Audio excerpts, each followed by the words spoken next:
찬송가 314장입니다.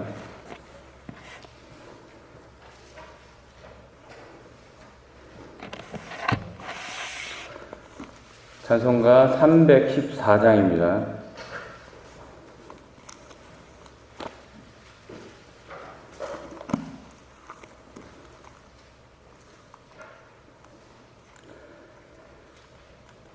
내 구주 예수를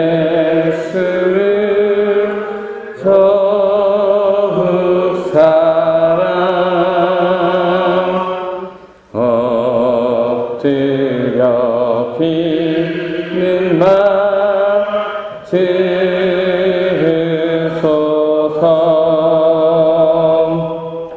내 진정 소원이 내 구주 예수를 더욱 사랑 더욱 사랑. 이전에 세상 나 기뻐서도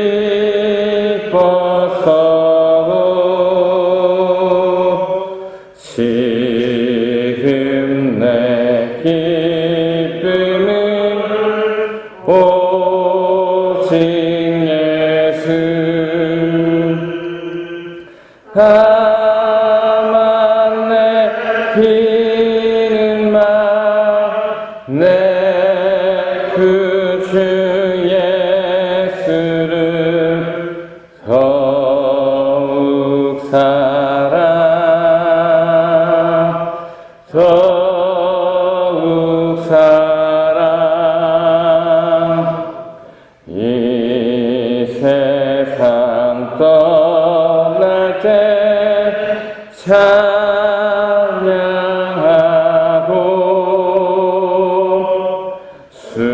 숨질 때 하는 말 이것일세. 다만 내 비는 내 구주 예수를 더욱 사랑 더욱 사랑.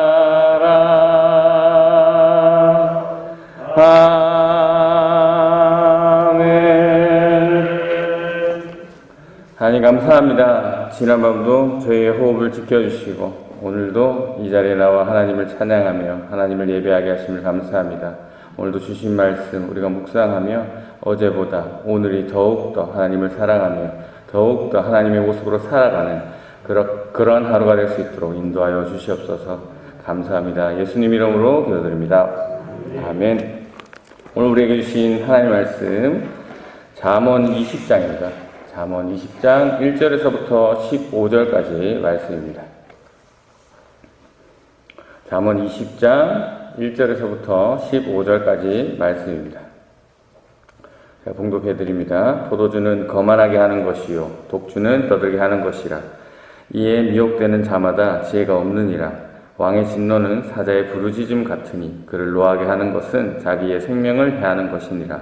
다툼을 멀리하는 것이 사람에게 영광이거늘 미련한 자마다 다툼을 일으키느니라. 게으른 자는 가을에 밭 갈지 아니하나니 그러므로 거둘 때에는 구걸할지라도 얻지 못하리라. 사람의 마음에 있는 모략은 깊은 물과 같으니라. 그럴지라도 명철한 사람은 그것을 길어내느니라. 많은 사람이 각기 자기의 인자함을 자랑하나니 충성된 자를 누가 만날 수 있으랴. 온전하게 행하는 자가 의인이라. 그의 후손에게 복이 있느니라. 심판 자리에 앉은 왕은 그의 눈으로 모든 악을 흩어지게 하느니라. 내가 내 마음을 정하게 하였다. 내 죄를 깨끗게 하였다 할 자가 누구냐. 한결같지 않은 저울추와 한결같지 않은 되는 다 여호와께서 미워하시느니라. 비록 아이라도 자기 동작으로 자기 품행이 청결한 여부와 정직한 여부를 나타내느니라. 듣는 귀와 보는 눈은 다 여호와께서 지으신 것이니라. 너는 잠자기를 좋아하지 말라. 네가 빈궁하게 될까 두려우니라. 네가 눈을 뜨라. 그리하면 양식이 족하리라. 물건을 사는 자가 좋지 못하다 하다가 돌아간 후에는 자랑하느니라. 세상에 금도 있고 진주도 많거니와 지혜로운 입술이 더욱 귀한 보배니라.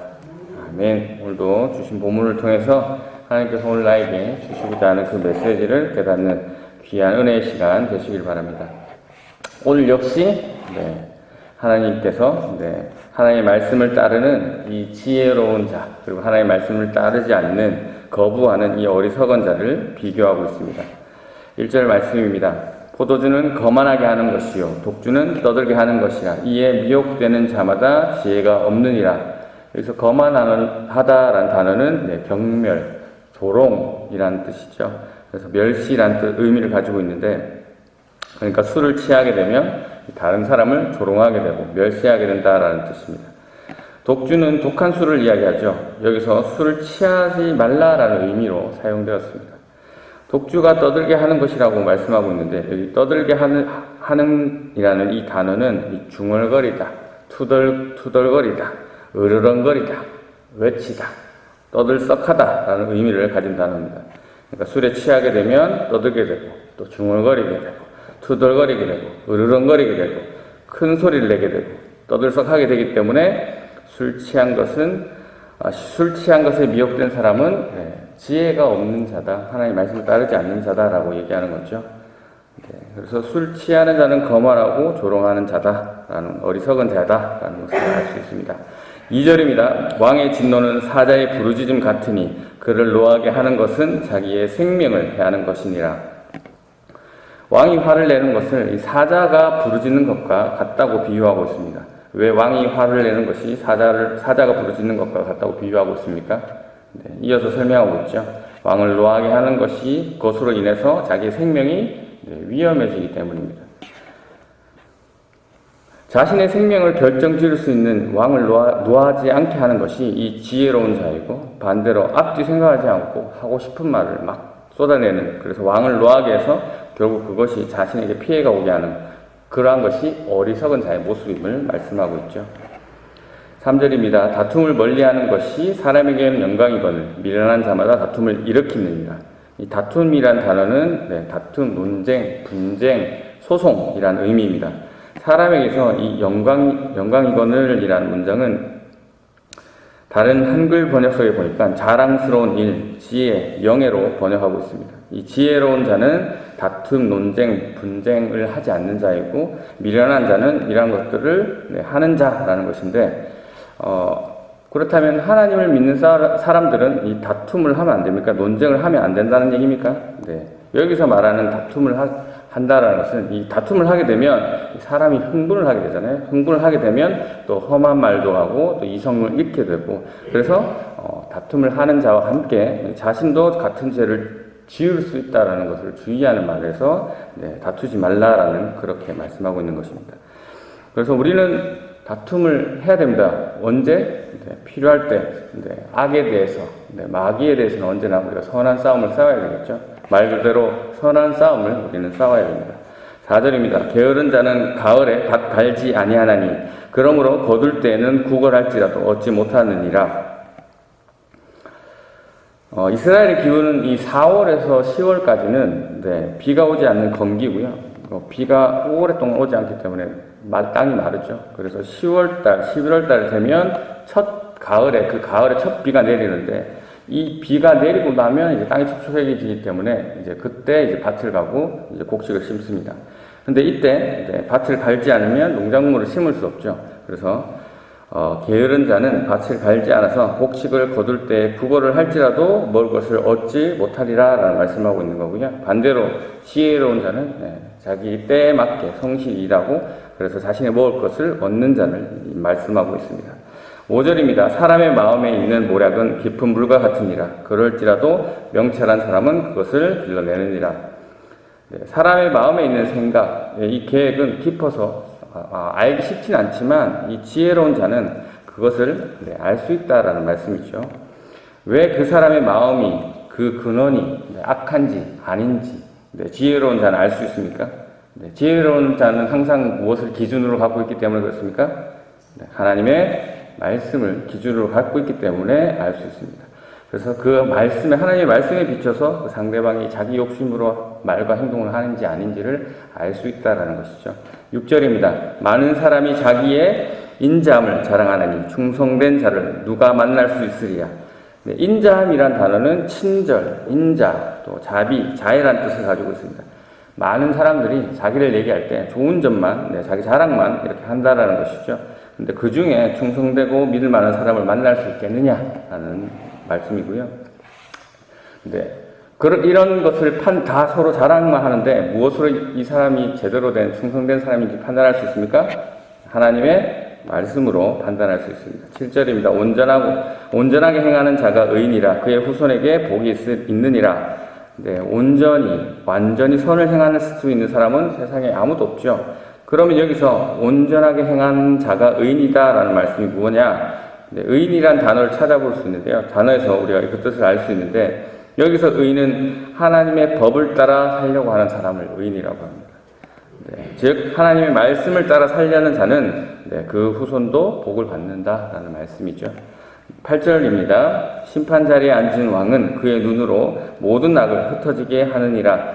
그의 눈으로 모든 악을 분별할 수 있는 자라는 것은 이 의로운 왕이라는 것이죠. 즉 의로운 왕은 통치자가 또는 통치자가 이 악을 분별할 수 있는 것은 이제 하나님의 말씀을 기준 삼기 때문에 그렇게 분별할 수 있다라는 말씀이고요. 9절입니다. 내가 내 마음을 정하게 하였다. 내 죄를 깨끗게 하였다 할 자가 누구냐? 세상에 어떤 사람도 나는 마음이 깨끗하다, 내 죄를 깨끗이 씻었다라고 말할 수 있는 사람은 없다라는 것이죠. 오직 하나님만 깨끗하게 할 수 있습니다. 10절 말씀, 한결같지 않은 저울 추와 한결같지 않은 되는 다 여호와께서 미워하느니라. 정확하지 않는 정확하지 않는 저울로 다른 사람을 속이는 것은 하나님께서 여호와께서 미워하신다, 싫어하신다라는 것이죠. 이 말은 지혜로운 자는 언제나 정직하다라는 말씀이죠. 11절입니다. 비록 아이라도 자기의 동작으로 자기 품행이 청결한 여부와 정직한 여부를 나타내느니라. 그 어린 아이도 자신이 그 아이의 행동을 보면 자기가 정직한지 아닌지가 이렇게 드러나는데 어른들도 행동으로 그 사람의 정직의 여부를 알 수 있다라는 말씀이고요. 그리고 요 구절을 또 다른 방식으로 또 이해하자면 어릴 때부터 자녀를 바르게 행동할 수 있도록 잡아주라는 말씀으로도 우리가 이해할 수 있습니다. 12절입니다. 듣는 귀와 보는 눈은 다 여호와께서 지으신 것이니라. 하나님께서 지으셨으니 하나님께서 사용하고자 하시는 대로 하나님을 위해서 하나님께서 지으셨으니 하나님께서 사용하고자 하시는 대로 하나님을 위해서 사용되어야 된다라는 말씀입니다. 그리고 13절 너는 잠자기를 좋아하지 말라. 네가 빈궁하게 될까 두려우니라. 네 눈을 뜨라. 그리하면 양식이 족하리라. 성실하고 부지런할 때 적극적으로 움직일 때 복이 있을 것임을 말씀하고 있습니다. 14절입니다. 물건을 사는 자가 좋지 못하다 하다가 돌아간 후에는 자랑하느니라. 우리가 물건을 살 때 가격을 낮추어서 그 낮춘 가격으로 얻기 위해서 그 물건에 흠집을 낸다라는 것이죠. 흠집을 내서 깎아 사고 나서는 본인은 만족해서 막 자랑하고 다닌다는 것이죠. 그래서 지혜로운 자는 어떻게 행동하는 사람일까요? 깎지 않고 정가를 사는 사람. 저렴하기 좀 더 싸게 구하기 위해서 그 물집에 흠을 내지 않고 그냥 그대로 사는 것을 얘기하죠. 정가로 사는 것을 그렇게 얘기하고 있습니다. 15절입니다. 세상에 금도 있고 진주도 많거니와 지혜로운 입술이 더욱 귀한 보배니라. 금과 진주보다 지혜로운 자가 더 귀하다라고 말씀하고 있습니다.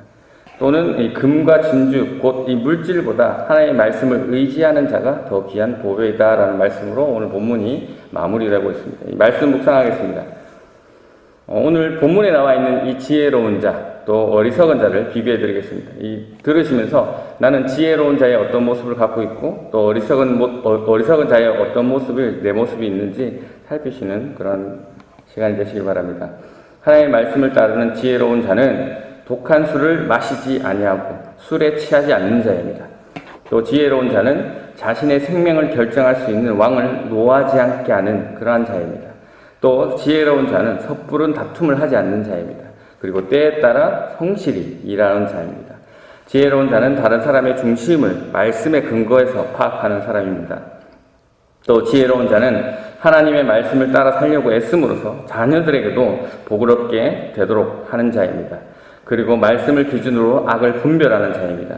또한 언제나 정직한 방법으로 다른 사람을 속이지 않는 자입니다. 지혜로운 자는 말만 하는 것이 아니라 행동으로 자신의 정직을 드러내는 사람입니다. 지혜로운 자는 자신의 모든 것이 하나님께서 지은 것임을 알고 하나님께서 사용하고자 하시는 대로 순종하는 자입니다. 지혜로운 자는 언제나 성실하고 부지런하고 적극적인 자세로 움직입니다. 지혜로운 자는 물건을 구입할 때도 정가로 사는 모습이고요. 또 지혜로운 자는 세상의 그 어떤 금, 보화보다 하나님의 말씀이 더 귀한 것임을 아는 자입니다. 또 반대로 하나님의 말씀을 듣지 않는 이 어리석은 미련한 자들을 우리가 보겠습니다. 하나님의 말씀을 따르지 않는 자는 술에 취해서 거만하고 중얼거리고 투덜거리고 또 으름거리고 외치고 떠들썩하게 하는 자입니다. 이 어리석은 자는 끝을 생각하지 않고 지금의 자신의 감정을 표출하고 또 왕을 노하게 해서 자기에게 피해를 오게 하는 그러한 자입니다. 그래서 섣불리 다른 이들과 다투는 모습을 가지고 있습니다. 또 어리석은 자는 자신이 당연히 해야 할 일을 하지 않고 상대방을 통해 얻으려고 하는 게으른 자이며 다른 사람의 이야기를 자기 멋대로 듣고 자기 멋대로 행동해서 자녀들에게도 좋지 않은 영향을 끼치는 그러한 사람입니다. 또 어리석은 자는 정직하지 않는 방법을 통해 남을 속이려고 하고 언제나 말만 번지르게 하며 자신의 마음이 자신의 행동으로 드러나고 있음을 알지 못하는 자입니다. 또 어리석은 자는 자신의 인생이 자신의 몸이 자기 것인 줄 알고 함부로 행동하는 자입니다. 매사에 소극적이고 또 불성실하고 지금 나의 신앙보다는 재물에 관심을 더 주는 그러한 자가 어리석은 자임을 오늘 본문을 말씀하고 있습니다. 오늘 이 주옥같은 하나님의 말씀 중에서 우리는 1절 말씀을 깊이 묵상해 보겠습니다. 포도주는 거만하게 하는 것이요 독주는 떠들게 하는 것이라. 이에 미혹되는 자마다 지혜가 없느니라. 근데 이스라엘 사람들은 포도주를 물처럼 마시는 문화를 가졌다는 얘기를 들어보셨을 겁니다.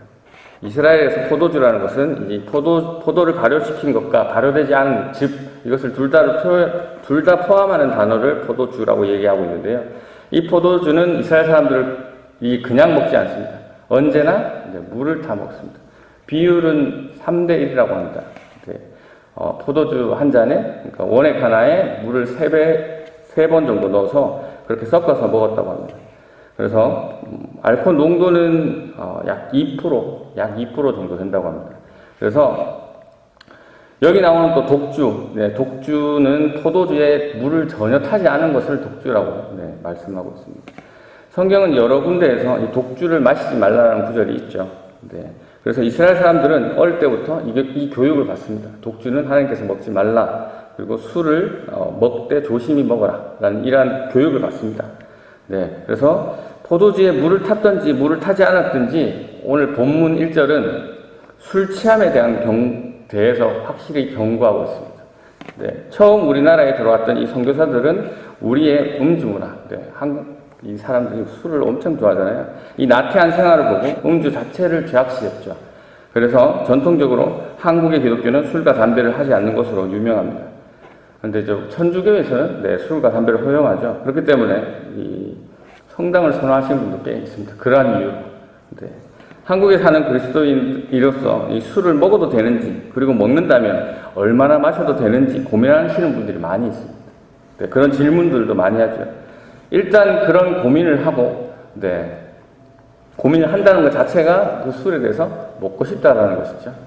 그리고 고민한다는 것은 먹으면 되지 않겠느냐라는 그러한 생각도, 먹으면 좀 그렇다라는 생각도 가지고 있다라는 것이죠. 술을 먹는다고 구원을 못 받습니까? 담배를 핀다고 구원을 못 받나요? 여러분, 죄를 짓는다고 구원을 못 받나요? 구원과 관련 있는 것은 오직 무엇입니까? 예수 그리스도를 믿는 믿음밖에 없죠. 그러면 구원과 상관없다고 해서 우리가 술과 담배 또 죄를 함부로 막 하면 됩니까? 함부로 도둑질하고 함부로 간음하고 네. 구원과 상관없으니까 해도 되겠네. 그런 걸로 가면 됩니까? 네. 한 예만 들고 네. 마치겠습니다. 다니엘이 포로로 잡혀갔을 때 다니엘이 어떻게 행동합니까? 왕이 주는 진미와 포도주를 마시지 않겠다고 뜻을 정하죠. 왜 그렇습니까? 네. 내가 하나님의 자녀로서 네. 하나님을 드러내기 위해서 하나님 믿는 사람은 이렇고 하나님께서 시켜주신다는 것을 네. 결단하고 나타내기 위해서 뜻을 딱 정하고 그렇게 행동하잖아요. 같은 맥락으로 이해하시면 되겠습니다. 우리가 술과 담배 그리고 여러 죄악들을 우리가 그리스도인으로서 네. 예수님의 닮은 삶을 살아내기 위해 또 하나님의 영광을 드러내기 위해서 그 뜻을 딱 정하고 네. 살아가야 한다는 것이죠. 그리고 주의할 것은 내가 술과 담배를 하지 않는다고 해서 또 특정한 어떤 죄를 짓지 않는다고 해서 그러한 죄를 짓고 또 그 부분에 연약한 사람들을 정죄해서도 안 됩니다. 이것 또한 죄이죠. 죄는 어떤 모양으로 나오면 안 됩니다. 사람마다 연약한 부분이 있습니다. 네, 그 연약한 부분을 깨닫고 좀 더 네, 바르게 예수님 모습으로 닮아갈 수 있도록 우리는 돕는 사람이죠. 그게 우리의 역할이죠. 여러분의 연약한 부분은 무엇입니까?